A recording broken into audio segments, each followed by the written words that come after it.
Smart 24, driving business.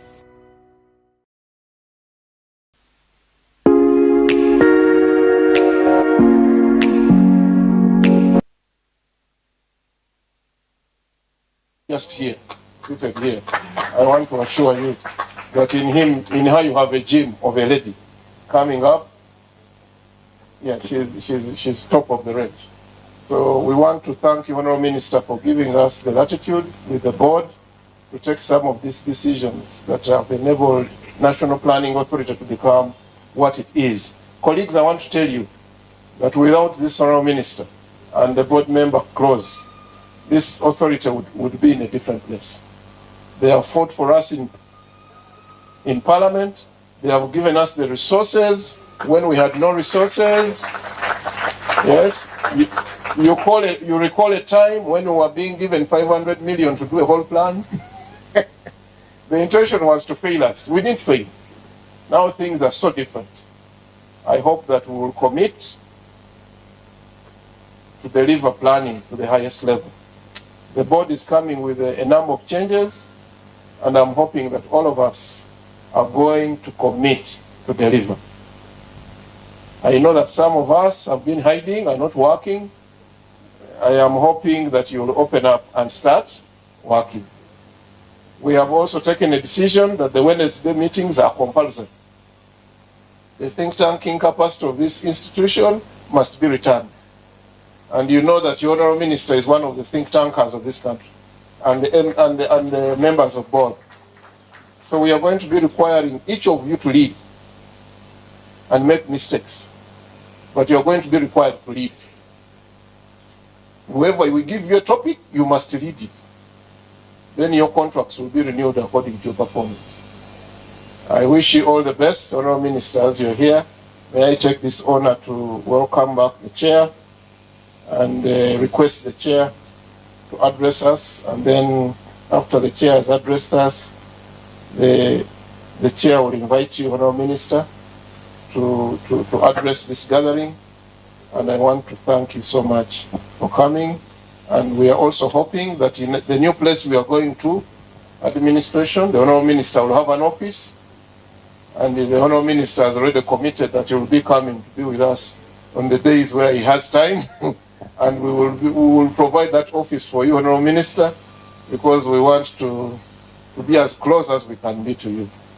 Madam Chair, Professor Pamela Mbabazi, can you kindly address us?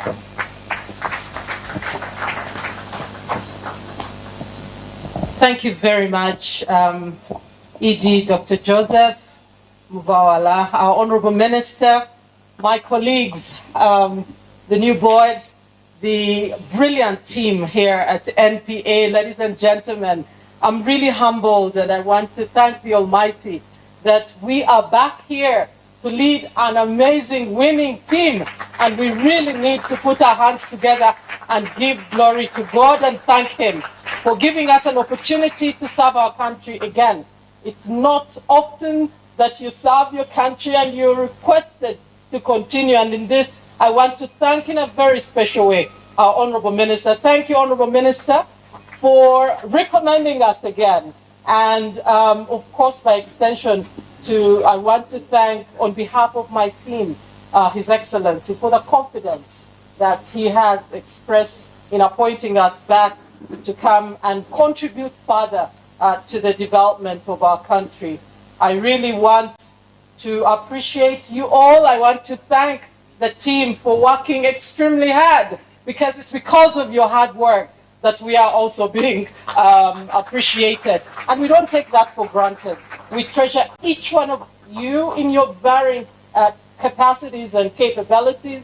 We know that you're working down there and up there, and we want to pledge our continued support and encouragement, mentorship. We're here for you. We know that in transforming our country, we want each and every one of us to commit ourselves even more and see how we can make a difference. I really want to pledge that as we embark on this new term, Honourable Minister, colleagues, ladies and gentlemen, I would want us to really step up our efforts. We've been given an amazing term to really serve again. Our country is faced with numerous challenges, but we also have great opportunities that we can work on.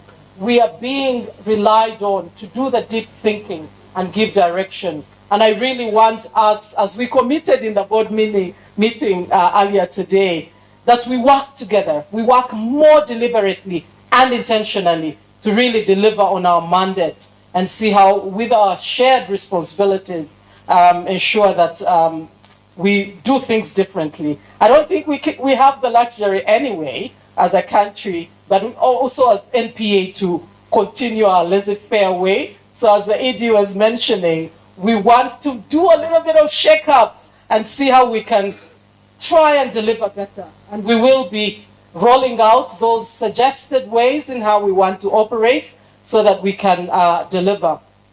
Particularly, colleagues, the new board, I want to congratulate all of us, but in a particular and special way, welcome Honorable Kitare for joining us. Let's give him a round of applause. Your name speaks for itself, and your recommendation comes really strongly. We are aware of the work you did in Parliament, and you continue to do as a distinguished Ugandan. We know that His Excellency didn't make any mistake, and in fact, he really hit the jackpot in appointing you to join us. We want you to come in, blend in, help us perform better, and let us really learn and share insights so that we can deliver. We are, Honorable Minister, committed to share responsibilities, and in the board meeting this morning, as the ED alluded to, we have deliberately agreed to share responsibilities of oversight, lining through the objectives of the NDP 4, currently 3, and see that each and every one of us takes up a clear oversight responsibility, does the coordinating and mentorship, deep thinking, research, mentorship, production of policy briefs around particular objectives. Because we believe, Honorable Minister, colleagues, ladies and gentlemen, that by assigning specific oversight roles to each board member, we will be enhancing our shared accountability, but also foster a culture, a much deeper culture of collaboration and shared responsibility. It's through such collective efforts that we believe we can drive results and truly make a lasting impact on our nation's progress.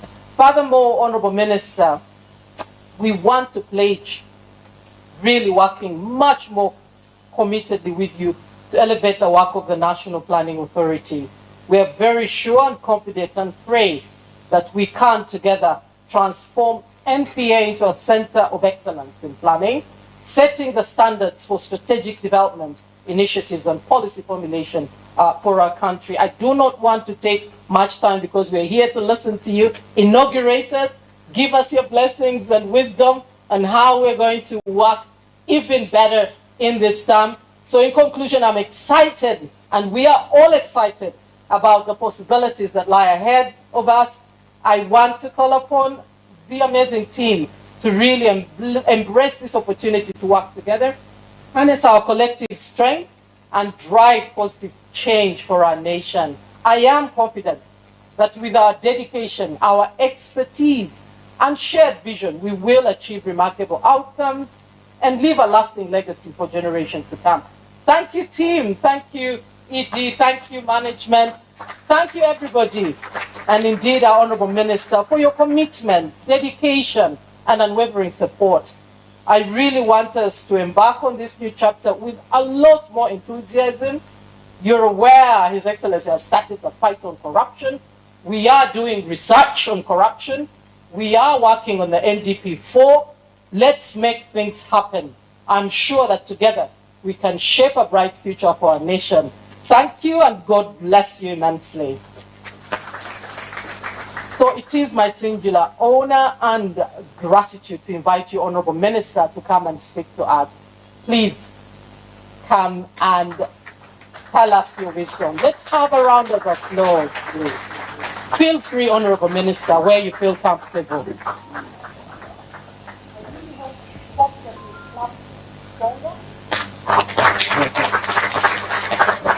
You may take your seat. Professor Pamela Mbabazi, the chairperson of National Planning Authority, distinguished members of the Executive Board of the National Planning Authority, the Executive Director and Deputy ED, the staff in various your various capacities, invited guests, ladies and gentlemen.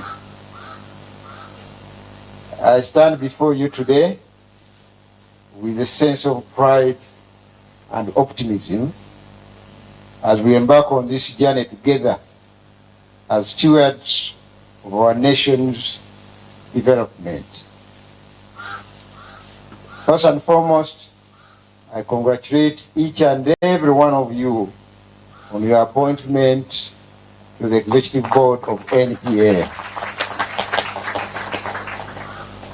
Your commitment to serving our country and contributing to its transformation is commendable, and I have full confidence in your ability to make a significant impact in line with the vision set forth by our President.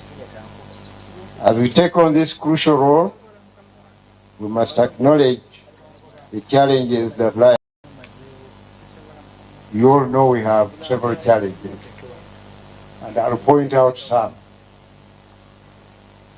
A few days ago, the minister read out a budget of 72 trillion shillings, of which revenue is only 32 trillion shillings. If you are looking for problems, that's one problem already. When you take 32 out of 72, what percentage is that? About 44%. 44%, 44 out of 100 is the only amount of money that we have. The balance we have to borrow. And you know, we have been identified as the planners, the think tank for this country. And that's a very big assignment. So I'm glad to see my brother here researching on issues relating to tax revenue. I think we need to look at this very seriously, because you cannot be borrowing today, tomorrow, the other day, and then you think that you are going to survive. You cannot. You can only land in deeper trouble if you continue borrowing to that magnitude. But fortunately, we have been investing. We have been investing here and there. And what you need to do is leverage those assets where we have been investing. And those assets actually include the human capital itself. It's time to start thinking seriously about the demographic dividend and how to tap, juice out of that demographic dividend. The roads that we have built, the energy power that we are now generating, the growth in terms of buildings we have today, the explorations we have had in terms of oil and gas and so many other minerals. We have spent money to have all these. So it is time to think deeply on how to leverage what we already have with us and in the system. It is time to interrogate the budget to see what we have in that budget and what could be thrown out of that budget. There's this temptation to think that a planner should not look at a budget. I don't know where it comes from. Budgeting is part of planning. You cannot separate budgeting from planning. Take an example, when you are going for your wedding and you are asked to present your plan. Did you present a plan without figures? I'll buy tomatoes, and then you put nil, you put nothing, and then you say you are planning. Is that a plan? It cannot become a plan until you are putting numbers into that plan. And this is why I always insist that you guys want to write a plan without figures. You will not have guided this country well.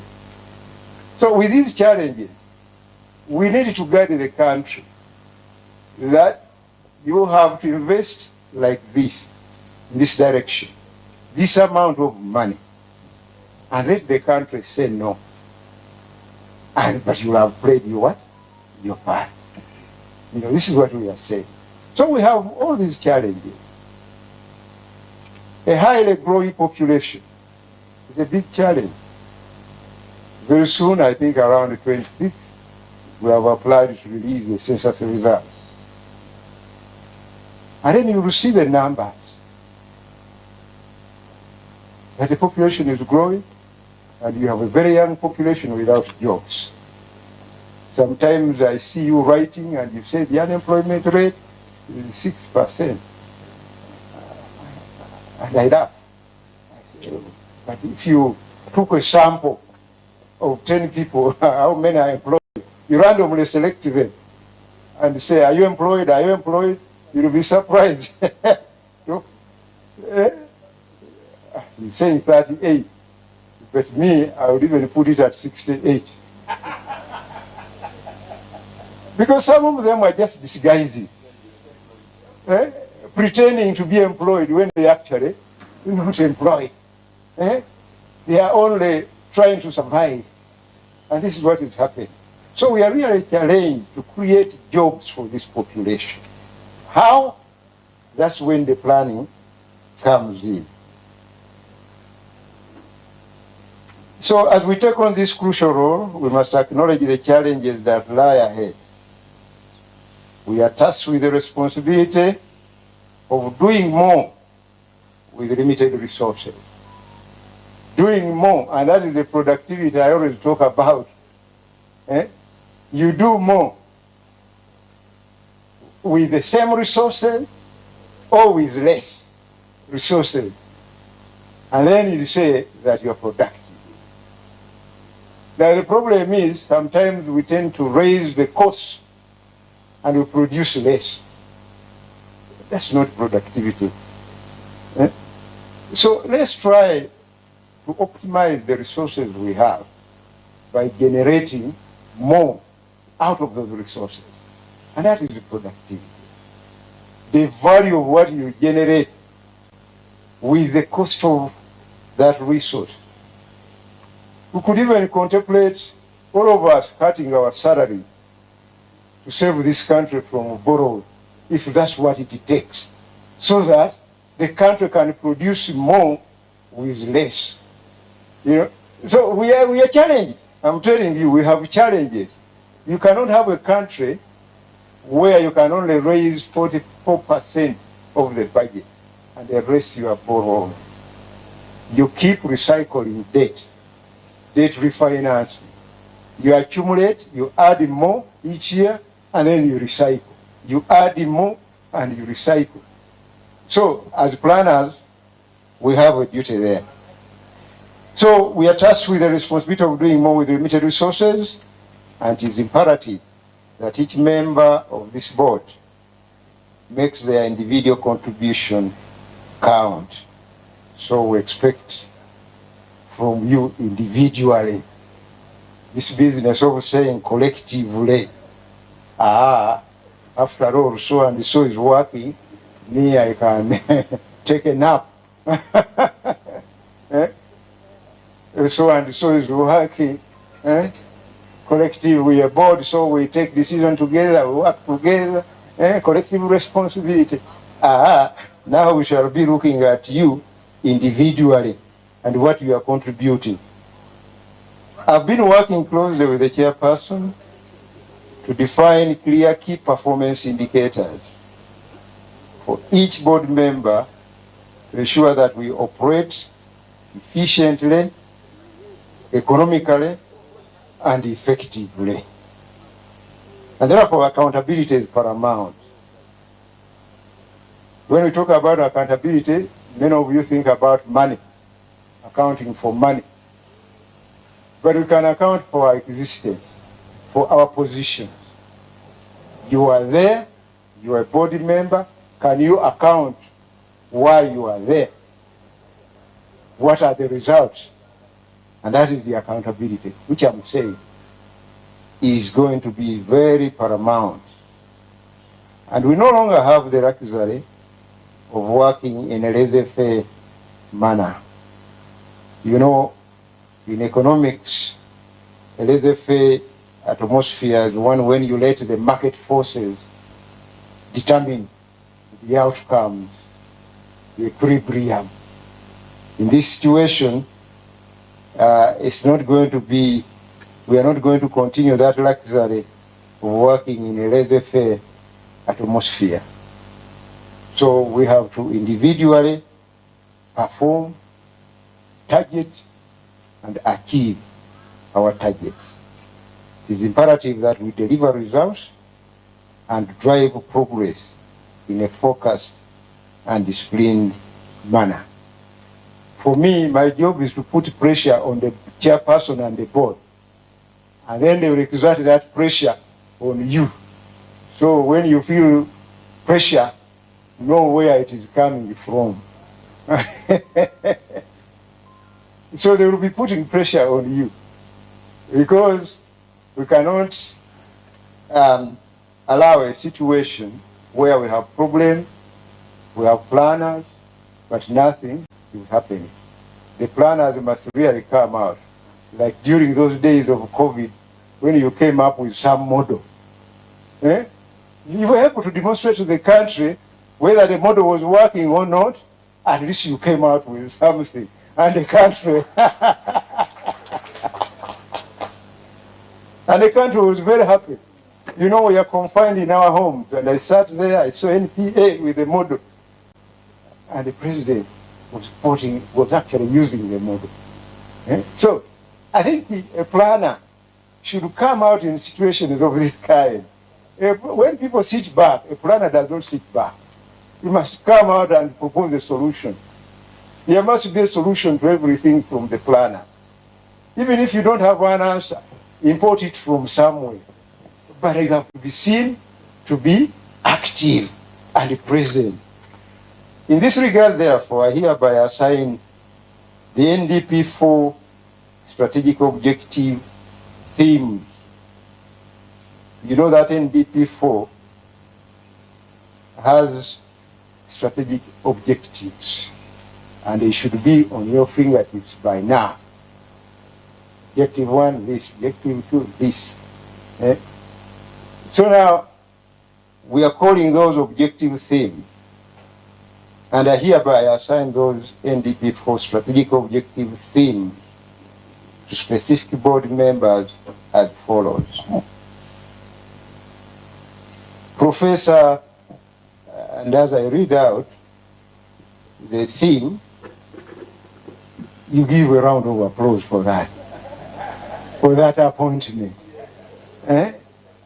So the first one, Professor Pamela Mbavazi will handle the theme on private sector and strategic partnerships. And you all know the private sector is our engine of growth. You are all drivers. Now, if the engine has problems, the vehicle cannot move. So we should make sure that that engine is functioning with fuel to move, with the grease and the oil to move, with the proper servicing, and maintenance to make sure that it works. Because the private sector are not sitting here with us, but they are out there working for the GDP that we are looking for. So she's going to make sure that the private sector is with us, is moving with us, properly oiled, and is actually delivering at maximum speed. You see, we cannot direct them because for them, they are being driven by profit maximization. That's what they look for, where they can maximize the profits. That's what they want.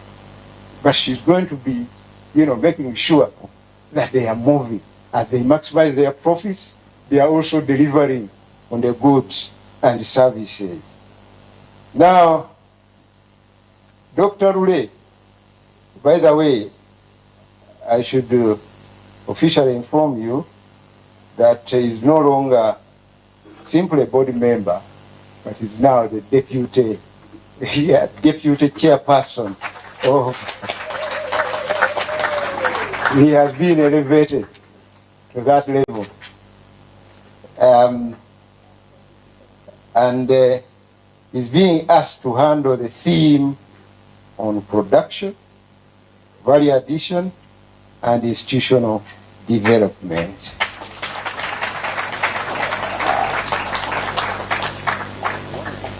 And I think in a body, that is the blood of the system. Because that's where production is, and the value addition, plus the institutions that are going to make sure that all these things function.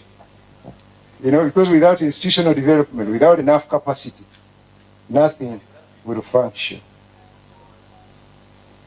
And I have assigned Honorable Muchitare Birahwa Adieri the theme on infrastructure, physical planning, and institutional development.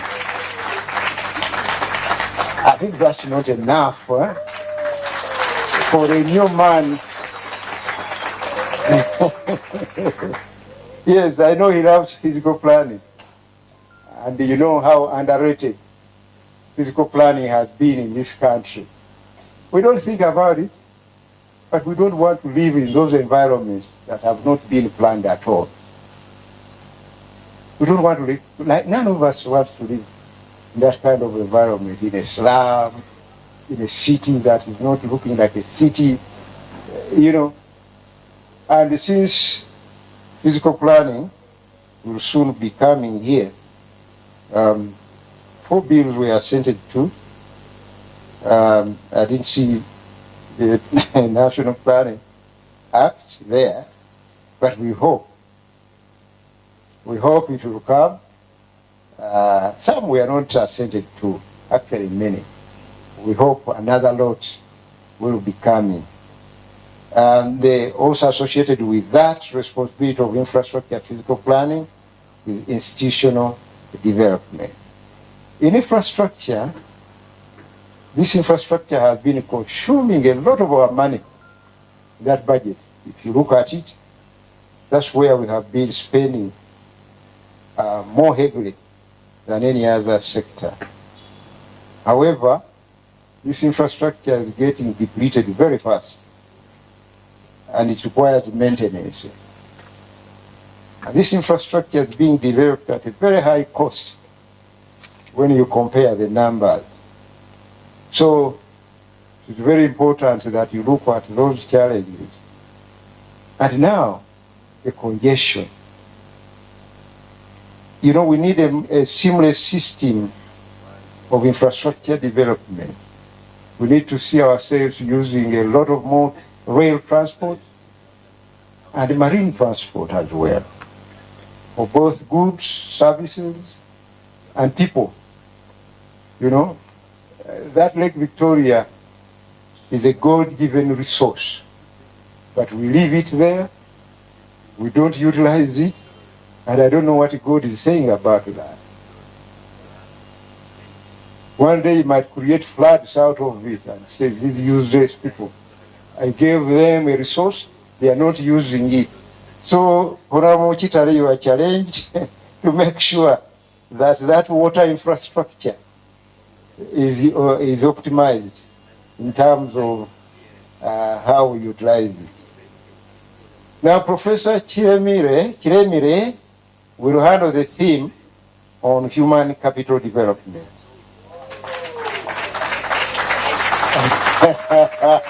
You see the energy. Give more hand clap. You know, it is a very broad program, very broad indeed, consuming a lot of our money. And without it, nothing else can survive, because this is where we have our people, you know, whose capacity requires to be built, and we need a healthy population. We need to ensure that we have water for this population, electricity, and everything. So we pray that you handle this very well. While Honorable Wanyoto, who is not here, will be in charge of peace, security, governance, and publicity.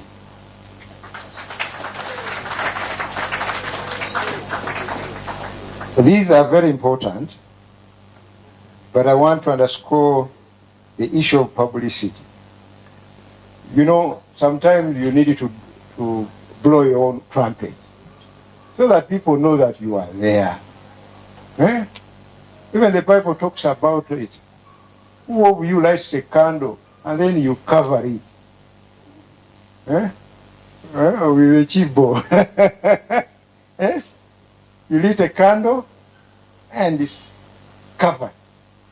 You know, publicity is very, very important. Never underestimate the role of the media if it is working to your advantage. You know, people must know what we are doing. They must know, you know, and we have a lot to give out to the population. We need to find a way of getting it out there so that it can be understood. Huh? This morning I was with Kayongo on Baba TV. Bisebantu Chigumba Agungumale. I think that's what we say. Professor Mbaba, you know, Chigumba Agungumale.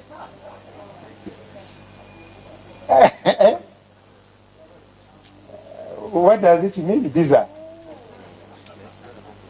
Professor is asking me, I just crammed the thing. I don't know what it means. When I went there on that wedding of Inebantu, it means let him remain high. Oh, aha. So NPA must remain up there. Eh? Must remain up there, and you must be seen to be up there. No one will blow your trumpet, but find a mechanism of doing it that's not going to spoil the integrity of the organization. But it's important to use the media, first of all, to make people aware, you know, about these critical and most important issues that you are handling here, and how we are progressing as a country. This morning we are discussing the issue of internal monitoring and the need to use new technologies to ensure that we can report in real time what is happening on the performance of the various programs. And we came out agreeing that we are going to do it. So that if any person wants to know about the performance of the economy, you can actually run to this database. Because it's real-time data. With technology, you can do it. Now with the artificial intelligence, it even becomes more easier. You know? So the world is changing. And we must also change, provide information on how well we are doing in terms of planning and delivery of the plan. We can do that in real time. Whoever knew that we could do a digital census? On the phone here, I could tell you in real time how many people have been counted. As we are counting, I could tell you how many people we are counting. We had a target of about 10.4 million households. 10.4 million households. So every day, would look at the numbers, how many households we have covered. 4 million, 5, so we went on. So we are able to say that within this period, we shall have covered all the households. And we are doing that in real time. If we can do a digital census, why can't we do internal monitoring of implementation of programs in real time? So we have challenged ourselves to ensure that that is done. Now, additionally, Professor Mbabazi will be assisted by Honorable Mkitare on the advisory function to the President and the Cabinet. The detailed terms of reference will be communicated to you in a board meeting, and I'm told they have been communicated already. We have already articulated a strategic direction that has been approved. And now we must move swiftly to guide our technical team in developing well-articulated program plans and subsequent regional and local development strategies. Our pace must be swift, our actions purposeful, and our decisions well-informed. I don't want to go to Parliament with a budget when the NDP is not ready. In any case, they will not process it, a budget without a plan. The law does not allow that. So, as you work, make sure that the pace at which you are working is very swift, you are moving fast, but accurate on what you are doing. So, there's no time to waste. When I came here, I was told most of you are already deployed working, and I was very happy.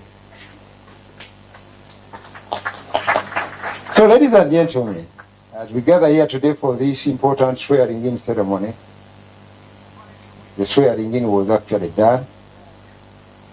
It is crucial to remind ourselves of the vital mandate and functions of the National Planning Authority in Uganda.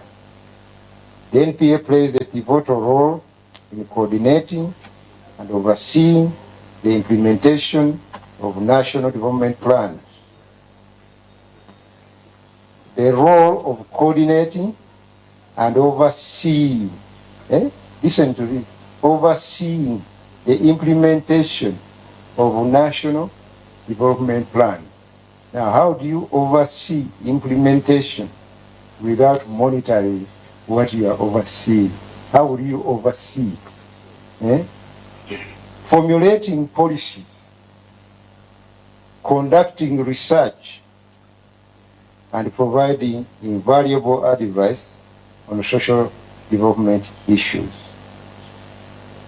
The authority actively fosters partnerships to advance sustainable development in our beloved country. We have partners we are working with. Some of these issues, like developing software solutions, we can go to our partners and see if they can help us. However, we must acknowledge the challenges that confront us as a nation, from political stability to economic development, healthcare access to education quality, infrastructure enhancement to environmental sustainability. We face a myriad of hurdles that demand our urgent attention and collective action. Addressing these challenges necessitates unwavering commitment from both the government and its citizens, along with the indispensable support of the international community. Amidst these challenges, Uganda stands at the threshold of numerous opportunities across various sectors, from agriculture to tourism.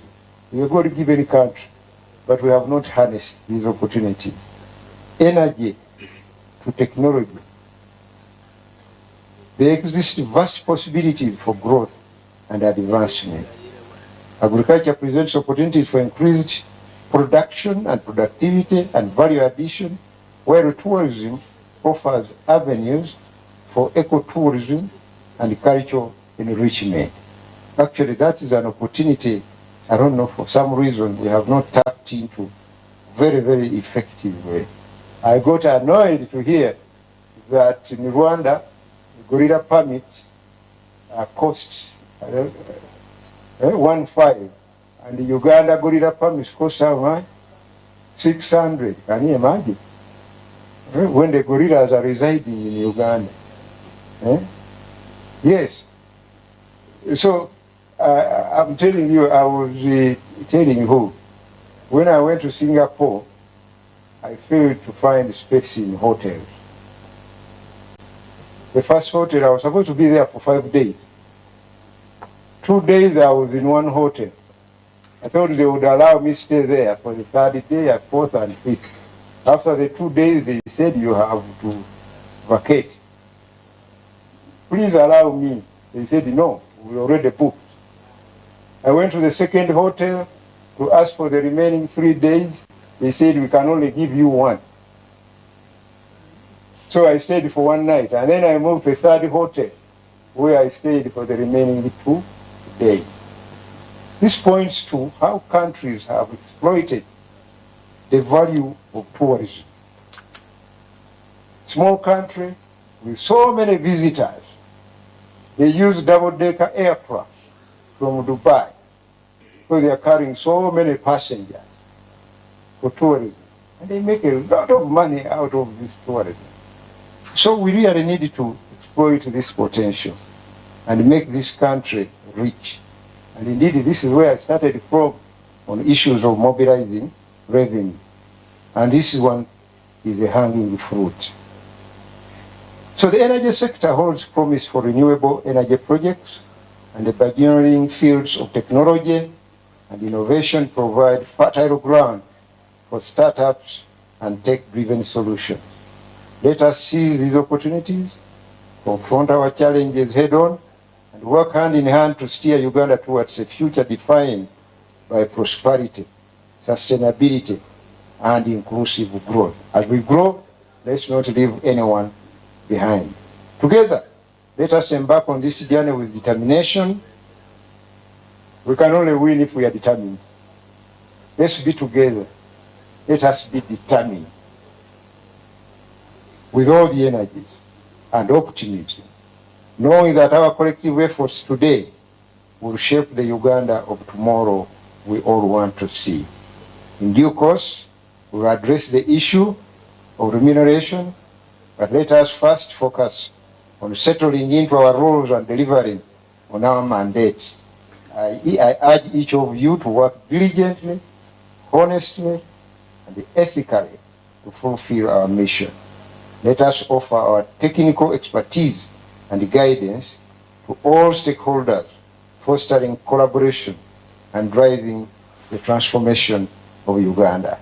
I wish you all well in your endeavors, and I look forward to witnessing the positive impact that we will collectively make as we strive towards a brighter future for our beloved country. Thank you so much for God and my country. We all rise and give a round of applause to the Honorable Minister, a strong one, a Karulu, and everything more. Honorable Minister, we are more than happy, and we are requesting you also to stand. We've searched for so long so that blood can flow into the legs. DJ, can you put that number very fast?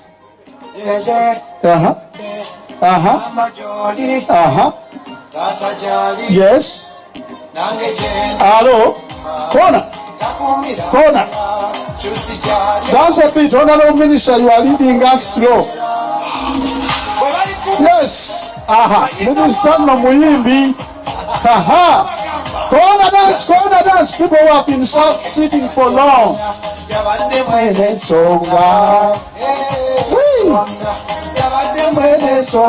Hello. People don't stress. Yes. Hello.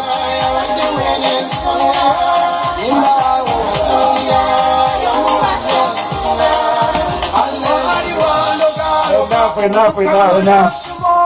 So, ladies and gentlemen, get seated and we move to the next program. Honorable Minister, we want to thank you very much, first of all, for the time you've given us. This is a very rare but memorable opportunity you've given us. Many institutions don't rise to the occasion of seeing this pass. They simply pick the board members, take them to a hotel, and launch them from there.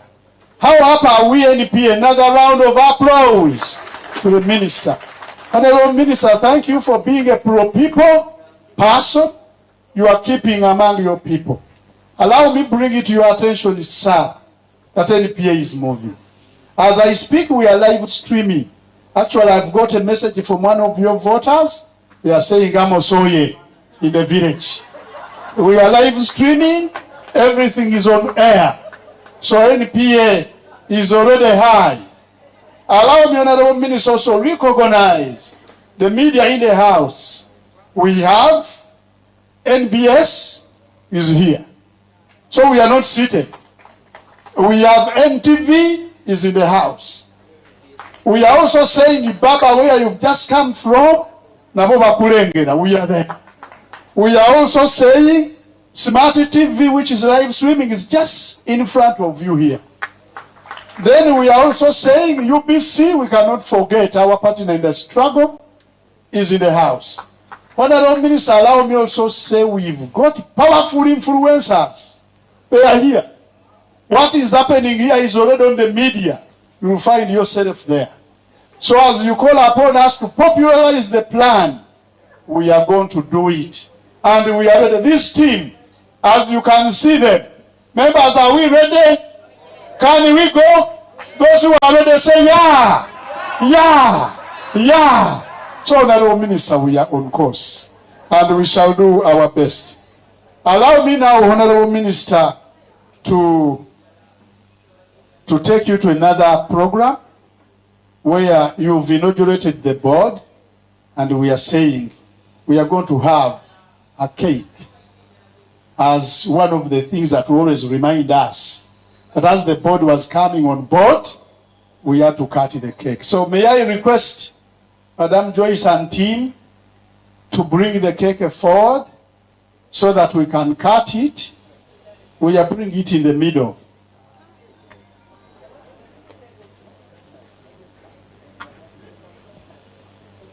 Hey, we are cutting from the other side. Yes, Madam Joyce, you are leading us. Yes. Idi wants to be Kanyama and get it alone. Katumba, take a position. Katumba, hurry quickly that side. Come and do what you didn't do very fast. Can we get the cake? Honorable Minister, we shall beg that you come. And immediately after the cake, we shall have group photographs. Then after the photographs, we shall have refreshments, which are already assembled. So we are having the cake in front.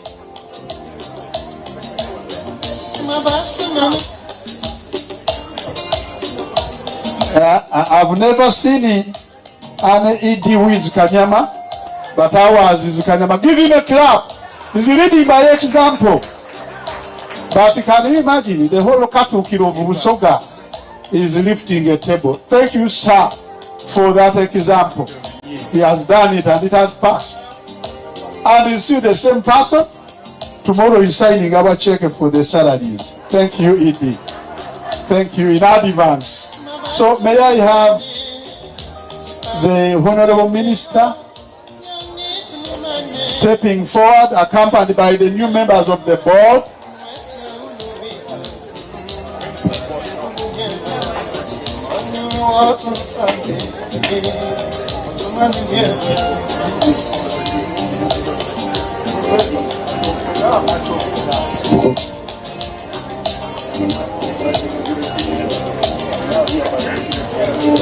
So, members, we are waiting for the chairperson.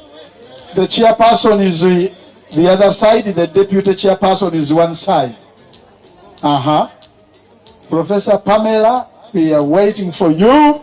This cake is real in our flags. May I hand over the mic to the minister to say those powerful words and then we get moving. Honorable Minister, sir.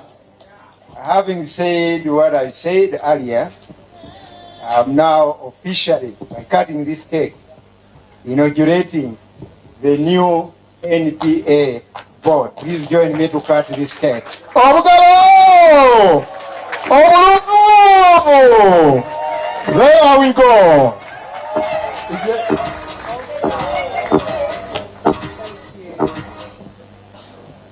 So may I request to take it aside? Now we have the photos. Honorable Minister, kindly come back. CP, we are having the photographs which are on the program. Here, exactly here. So the first photograph, the Honorable Minister in the middle, and then the members of the board. Right hand. So we are taking that away. Yes. Professor, we are waiting for you. Cameramen, people streaming live, please can we? That is the first photograph. And we say the team no stress, so we expect smiles all over the place. Cheers! Cheers, board! Yes. So we beg that you remain there. May I call the ED, the deputy ED, and the directors to join. Yeah. As you clap, yeah. Ra. NPA oye. NPA oye. Body oye. Body ra. So we are having it is missing. Wow. Body Joe. Yes.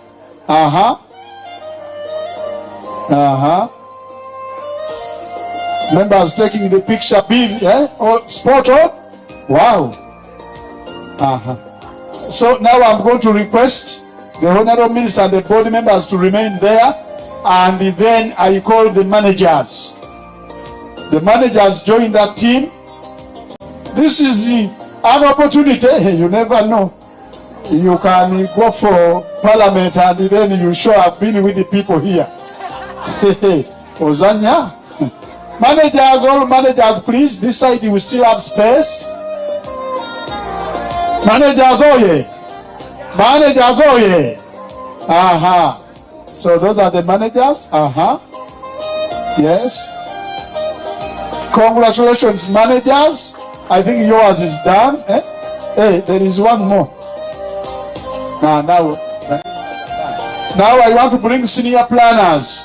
Everybody must have a photograph with the new board and the minister. Tetusobola kuviramu awalo. So can we now have the senior planners? Senior planners, get moving. Cameras are so many. Yes. Can we have the senior planners? Senior planners. Honorable Minister, those are your people. The team, I can see Kasure. I can see Alan. I can see the big people. Joyce and the others. Oh, congratulations. Those are the senior. Please smile, senior planners. You don't be serious in the picture as you are with the figures. Cheers. Senior planners finished. May we have the consultants. And among the consultants, there is the professor who taught the Honorable Minister. We would not have him here if it wasn't Professor Marius. Those are the consultants. Everybody has to benefit. Consultants, cheers. The consultants are done. Can we have the planners? All the planners of the institution, please step forward. Step forward and benefit from this. All the planners, please. We are going to have these photos displayed, and it will be embarrassing for you not to be seen.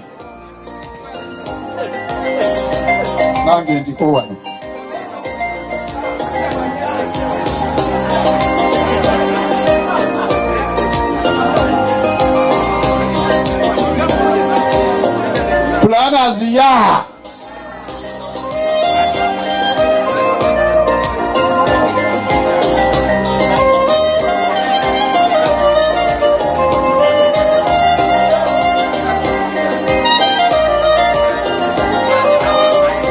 Now can we have the administrative staff? Yes. Administrative